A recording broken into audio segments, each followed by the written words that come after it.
In the beginning, she gave me of the tree, and I did eat. No, Odysseus, let him rack his brains with you and the other captains how to fight guilty. Impossible.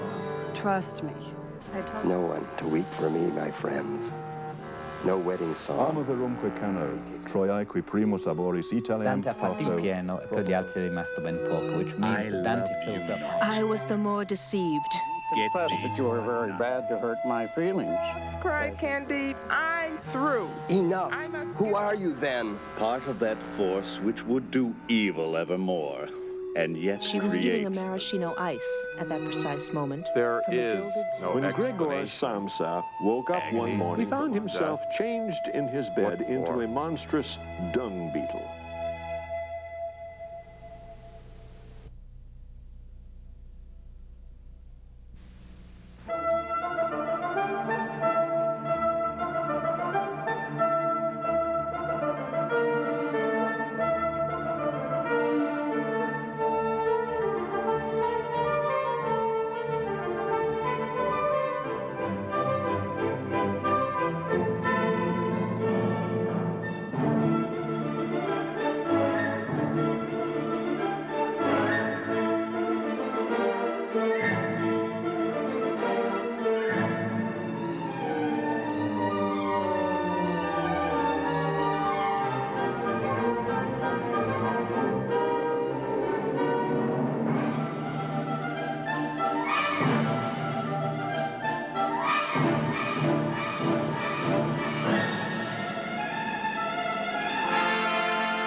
I'm standing in the church graveyard of St. Lawrence Church, built around 1150 AD, in the village of Eyam in England.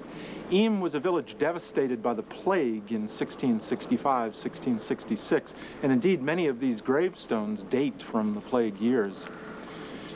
The church graveyard served as a kind of memento mori for the people of Eyam. It was a reminder of death, that death was a part of their lives and a part of the everyday process of living. What Tolstoy does in The Death of Ivan Ilyich is confront us with the death of a very ordinary man. And after we're confronted with that death, we're confronted with the very ordinary responses of very ordinary people to that very ordinary death. We watch Ivan Ilyich, a great gray nonentity, slowly die. And in the process of that dying, he confronts a life never led. Perhaps what the memento mori serves to do is not remind us so much of death, but remind us that our task is to live, and to live authentic lives. Well, there's nothing left to say. Good night, everyone. Yeah, that was, wasn't that a beautiful job? That was our director, Tony Labriola, who put that together, and it was a remarkable job, wasn't it? So much better than watching me walk out, right? I should tell you that we were in Sheffield, England, and people talked to us about this St. Lawrence Church in Eyam, that we should really get up there and see it. And so we decided, let's take a crew and we'll do an introduction to, to Ivan Ilyich, and that's indeed what we did. And it was a remarkable day. It started snowing, typical English weather, then it started sleeting, then it was just rain, then the sun came out, and that all happened in about a half hour. So we caught the snow as it was happening, and it was a terrific day. Okay, the death of Ivan Ilyich. We'll call him Ivan because that's what we do in America. Of course, the purists out there will be shuddering as we do it, but we've consistently done that this term. So let me start with questions about the story. What questions do you have or observations? Yeah, Chet? An observation I had was initially when I first started reading it, I thought the story was about the three characters in the beginning. Yeah. And as a result, I had a hard time trying to follow it when it shifted to Ivan or Ivan. Yeah. Because then, as it started shifting to Ivan's part of the story, I thought, well, when are you going to get back to the three guys? That's not an atypical reaction, actually. A lot of students come to it for the first time, and you're confronted with 5 or 6 Russian names on the first page, and you start to shudder, thinking, oh my goodness, we're going to have a cast of characters this long, and I'm not going to be able to identify them. If only they were named John and Mary, this would be so much easier.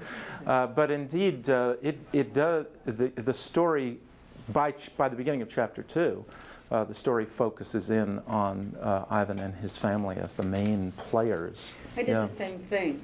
I finished the story, and then I went back and read the first few pages again, and then it all came together. Yes, we have to ask, obviously, why he did what he did in terms of the plot line, because clearly what he's done is begun with the ending. And of course, I would suggest to you, of course, he's ending with a beginning, but we want to know why that's out of order. Yeah. This description and the antics of that hassock fascinated me. Yes. And I wondered the poof. If that could have been Ivan's spirit acting up. You are not the first to have said that. Is exactly right. Yeah. It really, or what would modern day? That was so funny if you look at it. I think it was if you could see it in a silent screen type thing, what they would do with that, it could be hysterical. Yes. I think it's designed for that. It's designed to deflate that scene somewhat, because here, after all, is Praskovia, the wife, who, and we refer to her as the wife, because that is, after all, her role in the story, isn't it? And she's not the most sympathetic character you've ever met, is she? Some readers, I think it's interesting, though, the way some readers view her. I notice you'll see in a moment, I talked to Ed Wasiolek about this story as well, and I thought he was much less sympathetic to her than I was. I am a little bit sympathetic to her, even though we don't like at the funeral service or at the wake, however you describe this, we really don't like the grieving widow calling the friends in and going, money, come on, let's talk money. How am I going to get money? You know. But on the other hand, if you think, what was she to do? I mean, was she to go out and get a job? Or, you know, she didn't have a lot of alternatives open to her, and it is no surprise that she would be thinking of how she would survive. Although she does seem a little predatory during the course of the story. Yeah. I was impressed with the fact that one of the threads that seemed to be running through this whole story was keeping up with the Joneses type of thing, and how that ended up was predictable. Yeah.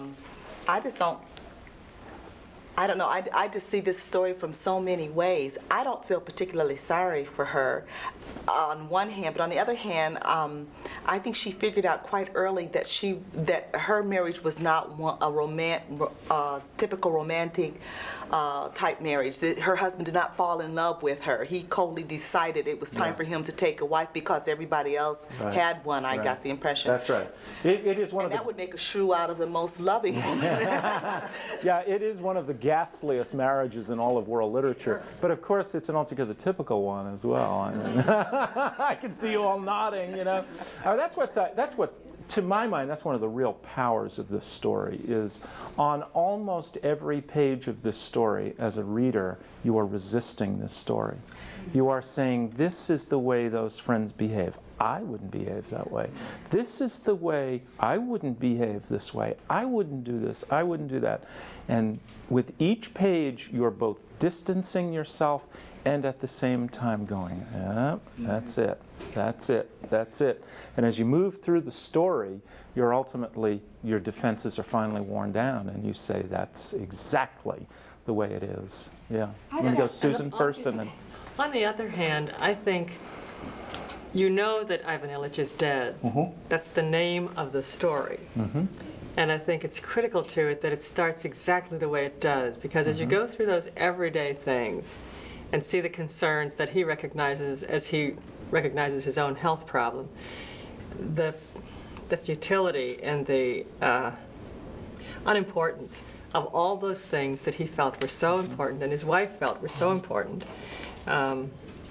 That's the important thing. And you do recognize, people tend to think, just as Tolstoy said, that's him who's dead, not me. And it'll never be me. And I think that you do live life more deeply, the extent to which, and with greater authenticity and integrity, the extent to which I think you're in touch, at least periodically, with the fact that that is you. Mm-hmm. There are, if you've had, it almost may take a real health scare. I mean, well, real it usually does. I mean, you're talking to me about it, and look, I'm in my 40s. I'm living forever. I've got another 40 years on this planet. I'm not going to die anytime soon. I don't think about it a whole lot. Like Ivan Ilyich. Ivan Ilyich it's the Russian equivalent of John Doe. You know that? It's the common name. All right. So he's the representative middle-class guy. He has this intuitive sense of sniffing out what those in positions of power and authority and class consider the right thing to do, the proper thing to do. That's a word that is used most often in this short novella, is the word proper. He does everything properly. He even visits the stews properly. You understand what I'm saying? He visits prostitutes, and he does it between clean sheets using French words, just like everybody else of his class. The guy has done everything proper, and he, as the story painfully makes aware to you, as it is painfully made aware to him, that his life has been utterly vacuous. He has played roles. He has been a father, he has been a husband, and he has been a judge, but what he has not been is a self. He has not been an Ivan Ilyich. He's played the roles. He plays the role of the judge to the hilt, does he not? He loves it. He loves the power it gives him over others and the way he can soften that power so that there is an understood relationship between the criminals and himself, and between the lawyers and himself, that he could exercise this power rather bluntly if he wished to, but because it would be indecorous, he does not, and we all grant that he behaves this way. You with me on this? Yeah. And the wonderful irony, of course, is that he injures himself decorating this hopelessly pretentious house, and he's in the process of decorating it in a way so that it would look like all other members. Remember Tolstoy's comment? So it looks like all other members of his class. So what does he do? So Ivan Ilyich today goes to Ethan Allen to shop, and gets what do they say on television? A bedroom suit. I love the way they say that instead of suite. He gets a bedroom suit from Ethan Allen and puts it in his bedroom, and it looks like every other stupidly pretentious. It's fake early provincial, or it's fake Queen Anne, or it's fake Chippendale. It's fake. It's all fake. It's all appearances. Well, you could really call the disease a character, because as the disease erodes his body, the relationship with him and his family and others gradually erodes. As he sinks into despair, and the others immediately, they're writing him off so quickly. Who will get his position? And the wife worries about her economics. Yeah, and it. I think what he does in that first chapter is he implicates all of us in the normal reactions to death. Who of you likes going to a wake? Couldn't you identify with Peter, who really wants to get out of there and play a game of cards? He's going through the social motions.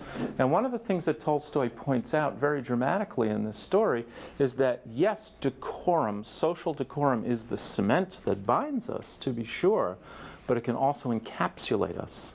It can also trap us. And poor Ivan is put in that position that I suppose every patient is put on sooner or later. I have so many friends who are physicians, so I want to be really careful because some of them may see this tape. But they really are gods, aren't they? And they really will take care of you. How many of you have been patronized by physicians, and you want to ask questions about it? And here's poor Ivan wanting to know rather ultimate answers to rather ultimate questions, and they're debating about a floating kidney, or is it a cuneiform appendix? And so Tolstoy's definitely having a stab at the medical profession. Let me finish an idea and then I'll take questions. Philippe Ary wrote a book called The Hour of Our Death, which I recommend to you highly. Another theme that's run through our course has been death. And the Philippe Ary book, which I have with me and I stupidly left backstage so I can't show it to you, it's a rather thick book, and it's on death and dying in the culture. and he traces the history of it. And he has about 4 or 5 pages on the death of Ivan Ilyich as one of the first works that introduces the doctor, the medical profession, to the dying process. The one he thinks that was first was Madame Bovary, where you'll remember the child is brought in. Death is something that did still happen at home, unlike today, where we've really isolated dying people. It was still done at home, but like today, the dying person was isolated. It was uncomfortable for people to come view the dying person, and it was definitely not for children, because the decorum was you didn't know what effect it would have on the child. So you remember Bertha is sent away in Madame Bovary. Here's the first of the doctor, the medical profession being a necessary and integral part of the dying process. And look at the way Tolstoy viciously satirizes them. Well, they can't figure out what's going wrong with him. And to ultimate questions, they have absolutely no answer at all. What they want to debate is give the disease a name and maybe they can do something with it. And they're missing, aren't they, from my point of view anyway, they're really missing what Ivan's real pain is. I will grant you his physical pain is devastating, and Tolstoy makes no bones about that. I mean, it is horrible what happens to him physically, but perhaps more importantly, what happens to him psychologically is truly painful. He becomes completely isolated. We joked in the last hour, Susan, if I ask you, how are you? And you go, oh my God, am I depressed? I want to tell you, blah, blah, blah, blah, blah, blah, blah. Pretty soon that little social interaction where I'm not really asking you, how are you? I'm just using words to acknowledge your presence in the world, and I'd like you to acknowledge mine by saying fine. It's a little social ritual. The words have no meaning. We may as well go, Susan, and you go, Jeffrey, and we go on, Yeah. But isn't that, right. Isn't that true? Yes, we'll be known all over the world for those people who go, but isn't it true that oh, you'll be fine. Oh, you'll be fine. Oh, you'll be fine. Oh, it's nothing. Oh, it's nothing. It's just part of that grand ritual. And it's not until he hears his brother-in-law say, don't you see he's dying, that it occurs to him that, oh my goodness, I got to shift the terms of this investigation, and it's no longer what is it, what is this disease. The it is death, and it's coming to get him. And it shows that Gerasim, his servant, really understands that death is part of life. Yes, talking exactly. about the peasants living close to nature. He accepts, he said, well, you're ill, so we accept all this ancillary things that you have to do, Right. But the others, they, as you said, they want to isolate it, dismiss it, and there's the phrase where most of them would look at the body and say, oh, I'm glad it's not me, the superior view that it's him and not me. Yeah. And so it's only when you understand that death is part of life that finally he comes to that too. Yeah, really. I think this is what he wants. You're absolutely right. I mean, we talked a little bit in the last hour about the peasant, and if ever you want to see the romantic Russian view of the peasant, it seems to me here it is. It's Gerasim who is quite willing to do the dirty work, and Tolstoy does not try to hide the belittling and demeaning nature of real illness. He wastes away, and he becomes a stick figure from this. What has he got?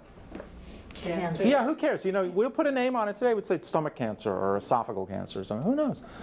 Does it matter? It doesn't matter in the least. A name is never applied to the disease. But Gerasim, as you say, is the one who's willing to take those legs and put them on his shoulders and deal with, he's dealing with an infant, isn't he? It's like it's the regression that the dying person makes to needing others for the most basic of human needs.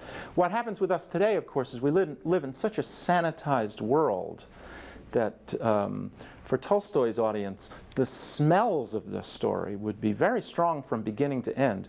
You'll notice that when you first meet Gerasim, what is he doing besides taking coats and hanging them up? Chopping wood. He's also chopping wood, yes. he's dealing with the smell of the body by by putting chemicals down to deal with it, because after all, Ivan is decaying in that coffin during that visitation. Now, that would trigger an immediate sensory memory in lots of people for a good 50 years after that story was written. For us, death is that sickening smell of too many flowers in one room, you know, right? You know, in the funeral home, it's that horrifying smell of all of those flowers. It's a very peculiar sensory experience for us. Yeah. I've got to go back to the wife. Yeah. I felt that he put her in there and evolved her changing role because she was a chance for him to become human. I mean, she was the prettiest girl, she was the liveliest girl, she had everything that it would take to be a model partner for him. And it was his going off and ignoring her that made her slowly turn off. But she was there if he had cared to concentrate on her instead of himself and what his ambition was. And he said, I mean, the author said also, well, once the house was established and he started, there were times when he would come back and they would be happy they used to be. That's there correct. were chances for him before dying came along to become real. Absolutely true, but that could only happen if he recognizes that he has a self to give. And at no point in the story does he recognize that until his final extinction. Mm-hmm. It's when he looks down, and we're getting to this awfully quickly, but think about that. How can I recognize the actuality of other selves if I myself have no conception of self? What I suggested earlier with Ivan, and I think you point this out very nicely, is yes, he is away at work. He's doing that role. He's fulfilling that role. And he does all of the roles that society assigns to him, worker, father, husband. But he does them in a kind of sleepwalking fashion, as indeed everyone in that society sleepwalks. Ivan does not really come to recognize self until this pain is thrust upon him, and he realizes that all his energy to discover what it was that caused his pain is really quite beside the point. What he has to discover is something much more difficult than putting a label on a disease.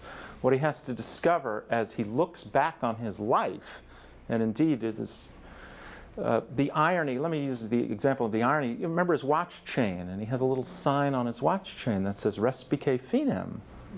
Now the irony here is that he's carried that with him all his adult life, and he's never once Respice Finem'd. You know, he's never once thought of the end, you know? It's only when it is thrust upon him that he starts to look back to his life and he discovers the only real authenticity, the only time when he wasn't fulfilling the roles expected of him by superior society was in childhood, when the childhood is free to be the self.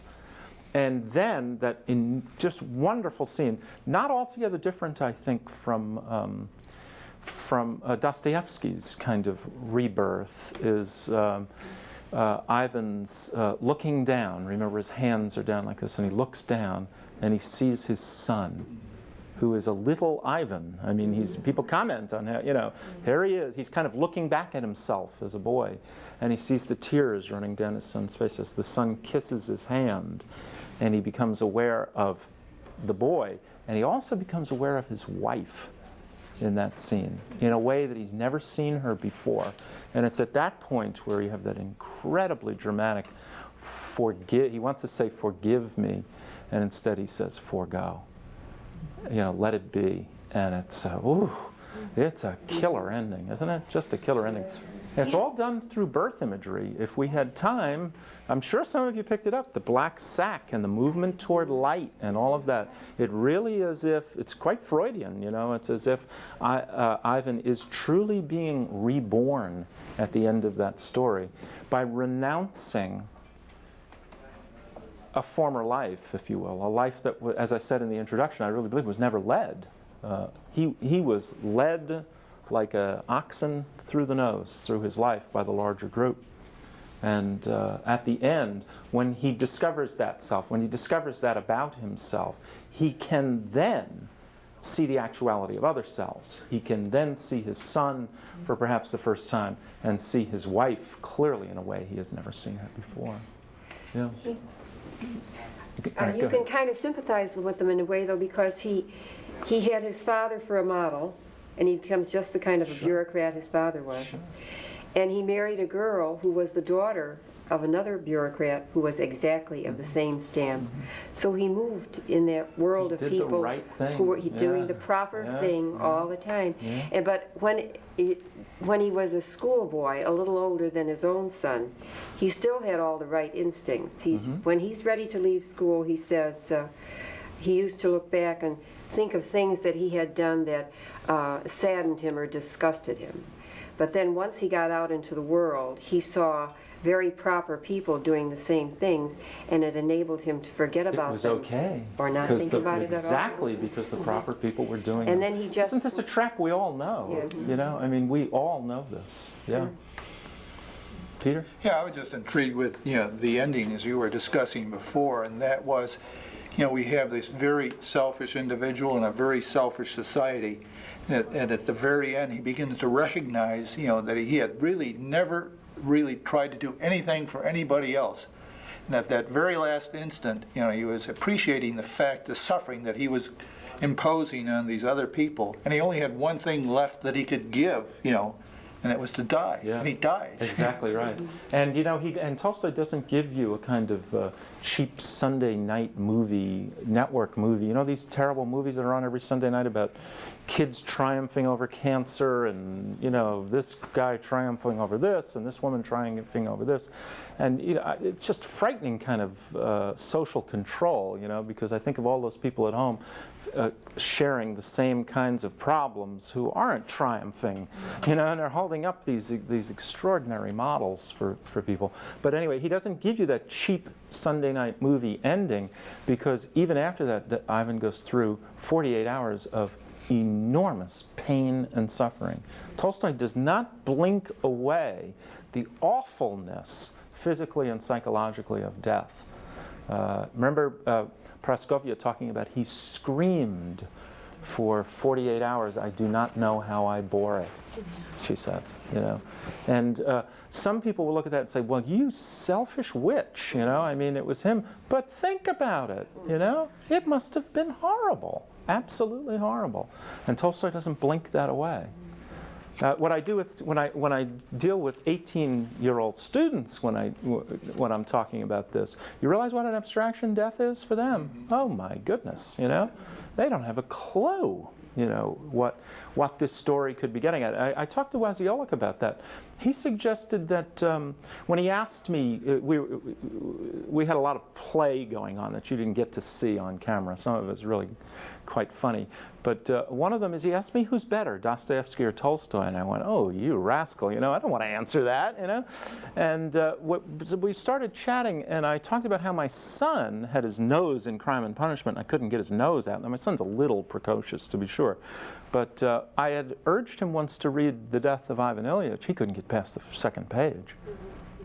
And Wasiolik said, yeah, Dostoevsky is a young person's writer, and Tolstoy is an older person's writer. There's something about Tolstoy's ability to cut right to the core of human experience, and this is a model of it. You should know that the death and dying has become a cottage industry in America, and Elizabeth Kubler-Ross, for example, probably one of the most famous, used Death of Ivan Ilyich as a model of the stages through which the dying person goes. Yeah. Thank you for introducing my comment. What I wanted to say was Dr. Elizabeth Kubler-Ross, who did such intimate work with dying, said that when the time comes to die, It is only the love that we've given or received that will make a difference. For Yeah. all others, Yeah. death will come too soon and be too horrible to Yeah, face. that's a stunning quotation, isn't it? Yeah. And I think our Ivan Yes. certainly Yeah. Subsequent sociologists have often puzzled, how did Tolstoy do that without doing field study, you know?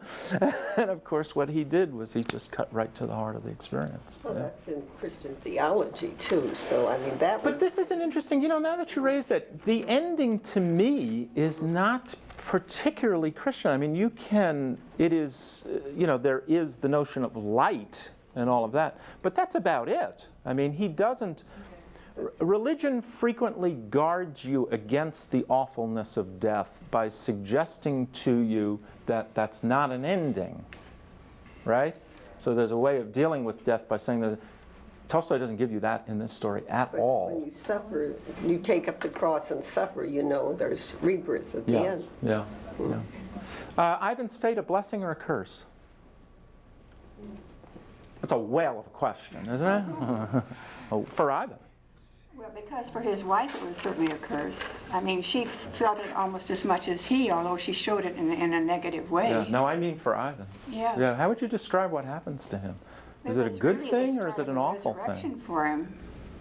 Don't you think? The idea that he's finally recognizing that there's something in him, that in a way is a beginning. Yeah, he comes to, you're right, I mean, he comes to a better consciousness. Right. He comes to, wouldn't you say it's a different consciousness? I bet we'd all agree it's a better consciousness, isn't it? Mm-hmm. I mean, but it occurs, of course, at the moment of his extinction. He doesn't have a chance to really act on it other than what he does with his son and wife at the end, which is a kind of act on it. And the servant, I think he had a real appreciation. That's where it started, with the patient, kind, absolutely, accepting manner of this young serf who brought in the clean smell of the out of doors, and never gave him the feeling that he was an irritation or an extra responsibility. Yeah. But the pain and the extinction and the isolation all comes with it, and it's hard to embrace that, isn't it? Because it's disfiguring, it's alienating. Part of it he generated himself. Like when his wife came with us, she was going through the motions or whatever. We don't know what she was thinking. But she would she wanted to sit with him, or she'd kiss him and he would hate her for it. Yes. Yeah.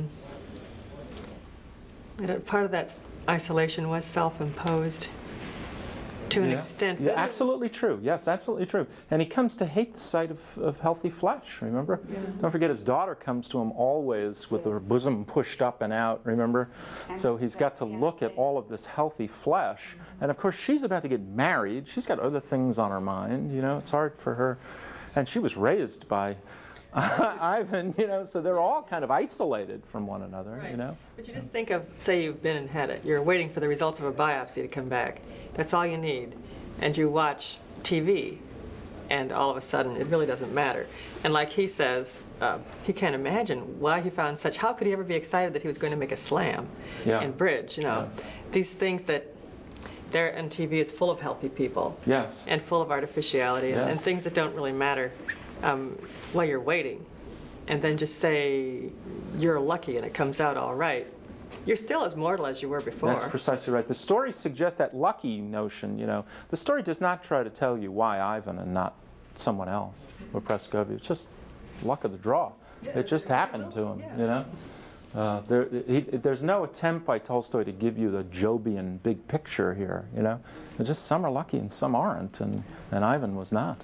You know, there's a parallel with other life experiences other than death. And the thing that comes to mind that's really more contemporary is the, you know, with all these corporate downsizings, you have people that have spent their whole career with General Motors or IBM or what have you, and all of a sudden they're cast out, and they've done all the right things all their lives, and suddenly they're cast out, and they said, it's tough. What did I do?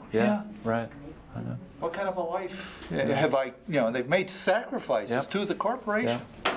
I think we should go to the interview I did with Ed Waziolek. I think you'll find this, many of the questions we've just bounced around, I asked of him as well.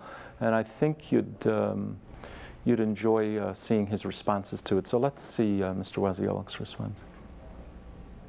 in a way, the story is a memento mori. It's almost, you know, it's almost a part of that long tradition of the memento mori, and that sense that one doesn't live fully unless one is conscious of death. The wonderful irony in the story of Ivan Ilyich's watch, isn't it? His watch with the Respice Finem inscription on it, something he never thinks of course, until it is thrust upon him. Like most of us, do not carry an intimate sense of our death until it is thrust upon us. And yet it's precisely the consciousness of death, I think, that nourishes some of the finest emotions of human beings. You can see that even in our popular songs and so forth, which have a kind of nostalgia about them, in a different way, things ending and so forth. These are beautiful emotions. Tolstoy is almost saying that you won't have society without a consciousness of death. Doesn't mean that you have to think about death all the time, but the very fact that you love somebody, I think, has something to do with the brevity of time. If one were to live immortally, why would you love anybody? Why would you need anybody? Something of that kind is going on. Yeah. And as you know, this is a period of his life in which he's thinking about death. This is the first story that he almost writes. Obsessing about it. Obsessive, yes. After a religious conversion about 10 years before that. And really the first creative work, he stopped writing for about 10 years. Between like 78 when he finished Anna Karenina and 86. 76 and 86, yes. It's a magnificent story. Oh, it really is, yeah. Yeah, it's a compelling story. And every sentence in it makes the reader want to distance him or herself from the work, and yet as one moves through it, one identifies more and more with, recognizes oneself in Ivan Ilyich. That's a nice way of putting it, because I think those things are happening simultaneously. Yes, I do too. Yeah. That you're uncomfortable with it, and yet there's a recognition there.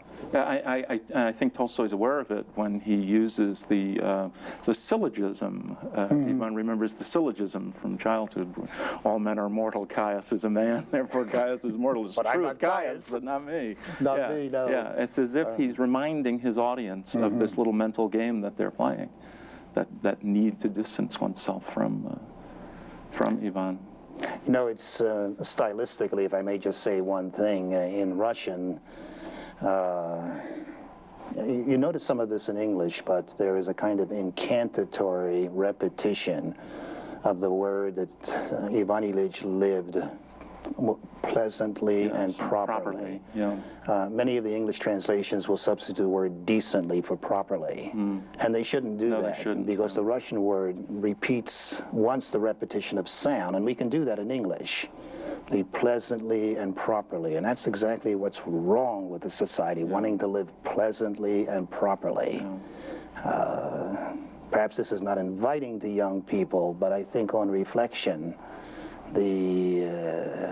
life is bigger and life is more complex, I think, than egotistical pleasure. And in a strange way, it's more fulfilling if one doesn't live just for pleasure. That raises an interesting question. I hope this won't be too dryly academic, or too stark, but I'll ask it anyway. Do you see Ivan's fate as a blessing or a curse? That's a whale of a question. It really is. And it would take a long time, because, as I was saying earlier, Ivan, under the bludgeon of pain, is brought into a kind of consciousness that he didn't have before. Right. And it's a better consciousness. And it's a better consciousness. Well, it's an individual consciousness, and I think we value that. I mean, he's no longer sleepwalking. So that part is certainly better. And I think Tolstoy meant it to be better, despite the physical pain. And if you ask yourself, I once taught this course for an adult group, and there was a lawyer in the group. And he was quite angry with Tolstoy. And obviously, he asked, why is Tolstoy bludgeoning poor Ivan Ilyich with so much pain? Well, we talked about that a few minutes ago, in that the psychological pain, I think, comes from the nature of the society and the loneliness that it causes. The physical pain is harder to understand, except Tolstoy is saying, look, we don't control life. There are accidents. So if you ask the question, why Ivan Ilyich rather than his plump wife, there's no answer to that. Answer, right? It's a universe, if it has a design, that we don't see it. So it's a kind of an acknowledgement, I think, that this could happen. Anybody could fall off a ladder. It's then how you handle it, and what kind of group you live in, and what kind of emotions each person gives to the other person.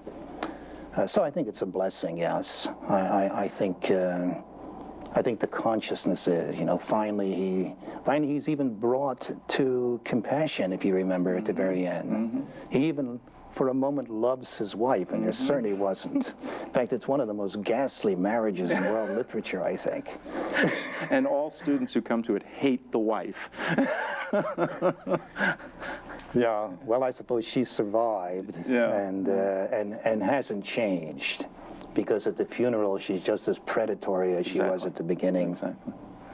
Let's talk about the ending. We've kind of danced around that. The imagery at the ending is very interesting. I'm even going to go so far as to say it's a kind of birth imagery. And you know what I'm talking about, that moving through the dark sack, or however that's translated, into some kind of light. It's not, it seems to me, a strictly Christian view, although there are images that are charged with a kind of Christianity. But I don't think he hits that very hard at the end. Talk to me a bit about the ending. Yes, conventionally it's taken as a Christian ending, and I think this is probably some conflation of the author with the work. I mean, Tolstoy was intensely Christian at this point and was developing his own Christianity. But if you look at the text very, very closely, there's really no Christian elements. I mean, there is light and there is rebirth. And one needn't, I think, identify the rebirth with a Christian rebirth, because the rebirth is taking place on a number of levels. We've already spoken of the psychological level. On the emotional level, where Ivan Ilyich for the first time is getting outside of himself and feeling compassion first for his son and then even for his wife. And then in a sense saying, let it be, which is because along with that search for convenience and pleasure and so forth comes control. In fact, the whole society is an attempt to control, I think, the complexity of life. And the fact that Ivan Ilyич's almost last words, I think, are "let it be," is a kind of acceptance of the world about him. And I suppose compassion and love are forms of acceptance. So the birth, I think, is emotional, it's psychological, it's even Freudian. Yes. The sack. Yes. There's a kind of reverse birth going back. Yeah.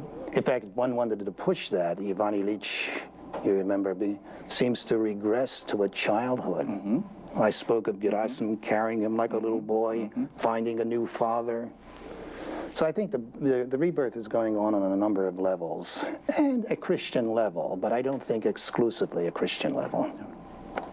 Ambiguous and disputable still. And there's a Russian pun apparently going on at the end, and I don't know Russian, so I'm out of my league here. But he says, "Forgive me, prosti," and tries to say prosti and says propusti. Propusti, yeah. Propusti is to sort of let go. Yes. And the prosti is to forgive. Yeah. And I think Tolstoy wants both these Wants them things. both, yeah. Wants them both, yes. Yeah. Because to let go is a form of kind of forgiveness. That is the note at the end, isn't it? It's as if he, for the first time, becomes aware of the actuality of other selves when he discovers his own self. And it's not until he makes that discovery at the end that he can say, "Forgive me." Right. He can be aware of the pain he's caused. Because the whole society is like they're prisoners. Yeah. You know, they're encased in themselves. Yeah.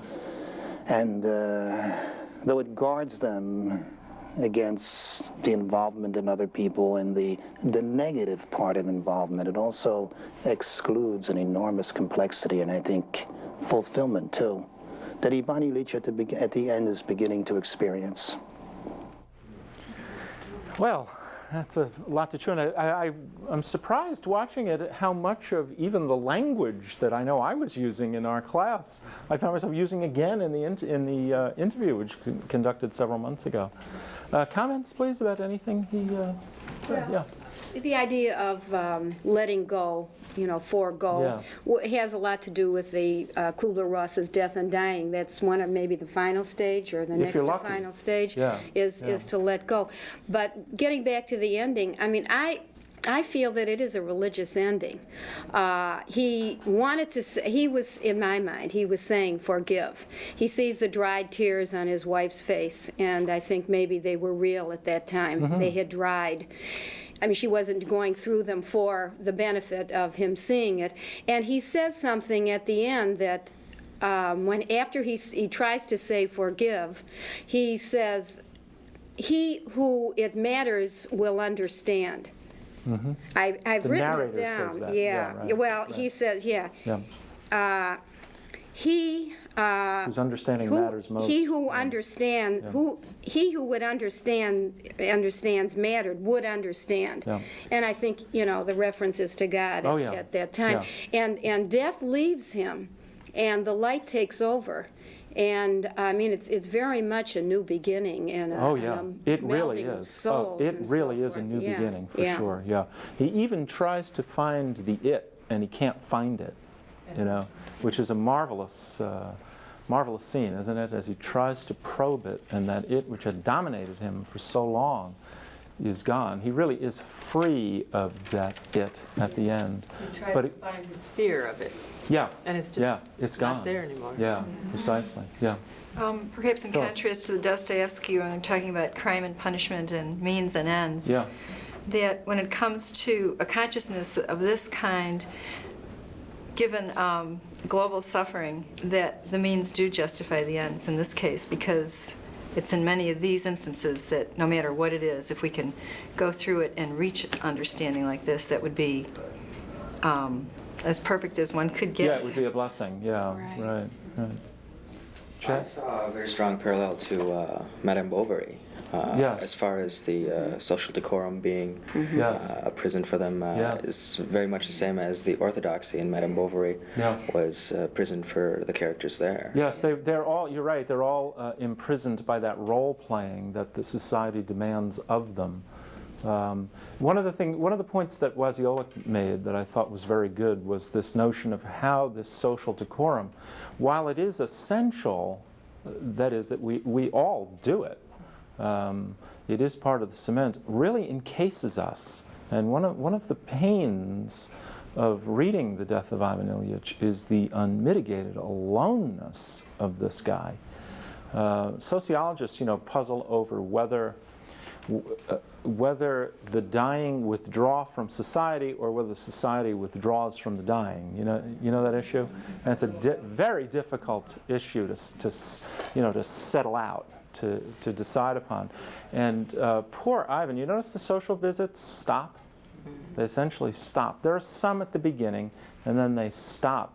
And the only one who's really reaching out to him in any kind of meaningful way during the course of the story is indeed the peasant, whom, as you said earlier, is, and as we talked last hour, is almost flatly utilitarian in his view of the treatment of Ivan, because you'll remember in chapter 1, he says essentially, it's all of our fates. I mean, it's going to happen to everyone. Maybe somebody will do it for me, when I'm to die. It's not. He's not doing it out of this some enormous altruism.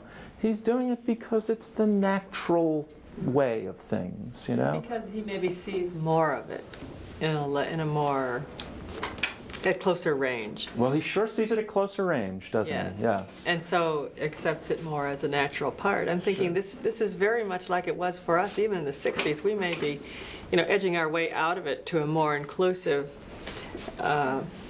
feeling about death and birth as far as that goes. But I remember when my dad was diagnosed with cancer in '59 and the exploratory surgery showed that it was inoperable.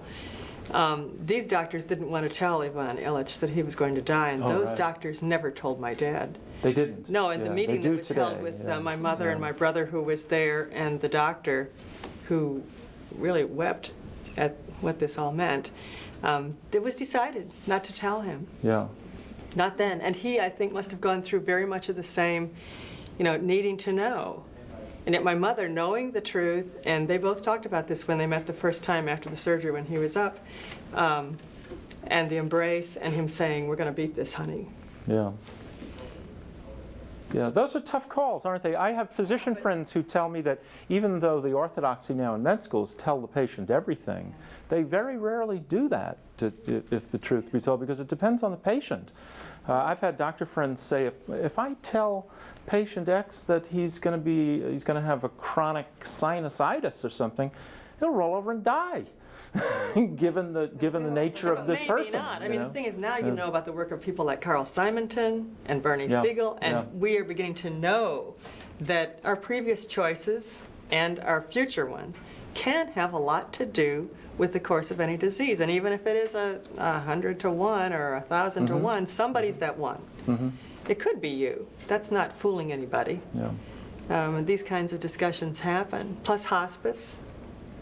Well, we just die so differently now, don't we? I mean, we go into that's changing. That's certainly starting to move. I was going to make a rather glib social generalization about how we've died since the rise of the hospital, and that is that we die invisibly and even more alone than even Ivan Ilyich, in the sense that at least he had familiar surroundings and family, whereas most of us, what I do with my 18-year-olds, I go, look around you, and I'm usually in a class of, let's say, 20, and I'll just hit them with horribly depressing medical statistics, where they're all convinced they're going to be 95 and die peacefully in their sleep, and it's going to be quite seamless, right? Isn't that how we've all confronted death at some time or another? I remind them that to look around now, 5 or 6 of you in here will die of a horribly disfiguring cancer death, and let's get another, let's say 8 of you are going to die of a heart attack, and let me pick on 4 of you who are going to go, but and they sit there going, what? Not me. That may be true of statistics, but statistics don't hold in this classroom. And then they realize pretty quickly that what they're doing is Caius is a man. They're isolated from death. If they were more part of it. Sure. Well, that's my point. That's exactly my point, is that we so isolate it, we put it off in hospitals, that it really no longer does become part of the natural cycle as it was for Gerasim. It becomes something really horrifying. And I always illustrate it this way, the spookiest characters in movies and fiction are the ones you don't see. The ones that aren't described in great detail, because if you see that monster in the opening sequence of the movie and then see him a few more times, he doesn't look so spooky anymore, You want that spooky monster, you want that invisible monster, you don't know what it looks like. And that's what we've done with death. We've made it invisible, we've put it off, and then we hire people. It becomes an economic exchange to do what Gerasim does. But then look at the response of youth when one of their own dies in a traffic accident or with cancer or something else. I mean, they are there. They are in the home with the bereaved family. They are everywhere. They haven't yet gone through a time when they appreciate it. You wouldn't want to bother. Good point. Yeah, right. They're not we don't want to intrude on your sorrow. I remember I learned a lot when my dad died, and that was one of the things. The other is he came to a point when he knew, and we all did, and you could have had more conversations, except that I remember one time we started one, and he just said, honey, don't. Really? Don't. Yeah. And so we never did get to say that. Now maybe it would be different. Yeah. But it's so important. Oh yeah, and for survivors, it's enormously my roommate important. Sally, didn't come to the house after funeral because she didn't want to intrude. And I didn't used to like going, who likes going to funeral homes? But on the other hand, it was no longer hard for me after I experienced my dad's death because I knew how much it meant and how you don't have to get fancy. Yes. You don't have to say something profound, you know, I'm sorry. Just, I'm sorry does it, exactly. Yeah, that's because you really are. Yeah. My mother used to say, you never forget the ones who came. And then she said, and you never forget the ones who didn't. Wow, yeah. Yeah, that rite de passage from death to life, which is, you know, significant, obviously, rite de passage, we have indeed ritualized. And there are a lot of people who say it's very wise to have those rituals, even though they can be nothing more than a social charade. Even that is kind of important. And you notice that Tolstoy even gives you that note in that first chapter, where clearly the friends are going through a social charade, and clearly Praskovia, in that funny scene with the poof, is going through a kind of charade. But even as they do what is expected of them, real emotion is tapped in both of them, even in the ritual. So Tolstoy never gives you those generalizations. He does not say to you that the ritual is meaningless, that it's decorum and all social decorum is destructive, because isn't that what killed Ivan? He won't give you that. It's not that simple, that there's something wise about it. Yeah. I appreciate how we're onto this, and especially because of the title, but I'm so curious. This is about authors now. When you remember, he wrote War and Peace, which was bigger than our Crime and Punishment, and Anna Karenina, that he has such an essence here, and it's so universal. That's what makes it powerful. Now, we have mentioned a number of times the French authors also, and didn't the Russians admire the French a great deal? So we were talking about Emma, and I'm wondering, was there an interplay between the French literati and the Russians at this time? They're almost contemporary. It depends on the author. Dostoevsky, we know, was very fond of Balzac. Yeah. Well, then what about Dostoevsky and Tolstoy? They were contemporary. Yeah, I'm honestly, I'm not going to be able to answer you about Tolstoy's view of French literature. I really can't tell you. I mean, there's such a universal theme here. Yeah, there is. And what's not if it's one that's borrowed, because this is a different style than his other work. Yeah, very good point. You're absolutely right that in this one he seems to have pared down to essentials. Right. It is so different from the others. You're absolutely right. And indeed, what he wanted, you've got to know that as he's writing this, he is strongly committed to the moral value of literature. He wants this thing accessible for everyone. Dostoevsky knew that he was going to get at least 3 kinds of readers. He was going to get what he called hot readers, cold readers, and tepid readers. And he wanted the hot and cold. That is, love me or hate me, but read me with passion. Don't be tepid in your response. Tolstoy is going for a much larger market share, if you will. He wants everybody reading this, and he wants everybody moved by it to examine their lives, to do what Ivan never did. He does not want, and this is why I mentioned to Mr. Wasiolik that marvelous syllogism scene where all men are mortal, Caius is a man, therefore Caius is mortal, has to do with Caius and doesn't have to do with me, is the trap that every reader falls in, and he wants to break that down. It's as if what Tolstoy wants to do in this story is not to confront you intellectually and abstractly with your death. He wants you to see a picture of yourself in the coffin. You with me? And if you can see the picture of yourself in the coffin, you're going to leave this story in a very different way. And if he succeeds at all, he succeeds in making you live, not concentrate on your dying. And it's an extraordinarily and powerful story, and one you will never forget, I guarantee, if you're reading this for the first time. And on that note, we are out of time. So we've done it again, gang. Yeah, the hour does go fast. And so we finish next week with Kafka's The Metamorphosis. I want to call attention to his picture on the wall over here. Yes, I know. The transition, right. I think it's amazing. Boy, that went fast.